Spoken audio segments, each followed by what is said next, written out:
आज direct petrol खपला. काय सांगू तुम्हाला.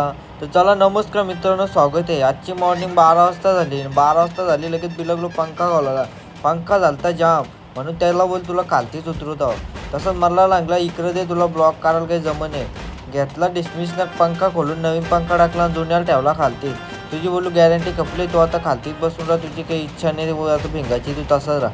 बाहेर आली ती मच्छीवालीनं मच्छी घेतली आणि जायचं होता आपल्याला पाया पडायला. काही पोरे पट्टा शेडशॉट मारून शालन चालले. त्यानं म्हटलं चला शालन तुमच्या मागोमाग मी पण येतो. पण काही वेगळाच झाला. इकडे बघता होतं काय गाडीचं पेट्रोलच खपले, म्हणून गाडीने टाकला पेट्रोलनं. बाटली ठेवली साईडला. ती बाटली फेकून नाही देता नेक्स्ट टाईम कामाला येईल म्हणून असं करून निघलो बाहेर निघलो. माऊला आणला तू पण चल म्हणून माऊला घेऊन आलो मंदिरात आणला नाही. इकडे काय माऊनी म्हणा ठेवला बाहेर कोंडून. तिने घेतला दरवाजा लावून. पण तू येऊ नको, मी गेट बंद करता तू घरी जाऊ दे तसाच. तिला बोललो सॉरी. इकडे आलो लगेच फटाफट दर्शन घेतला. माऊला आणलं चल फटाफट जायचं आहे म्हणून तसंच त्याच बांधावले आम्ही निघलो रिटर्न. घरच्या रस्त्याला ही काही चालायला तयार नव्हती. जाताना गेली येताना नाही बोलतं.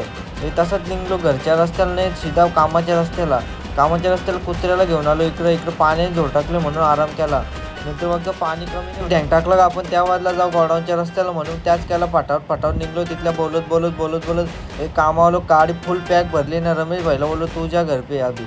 तसंच इकडं बघता होते काय 5 तासाचे याच्यानं आणले पत्ता केले कागद, त्याच्यावर नावं लिहिले सगळ्यांची. लगे मंगल्या व्हायला लावून दे, आपण काही टेन्शन नाही घ्यायचं. त्यानं पत्ता गेलो दे, आपण पण पत्ताच केलो. आज केलं येत नाही मिळते नेक्स्ट ब्लॉग मी. तोपर्यंत बाय बाय.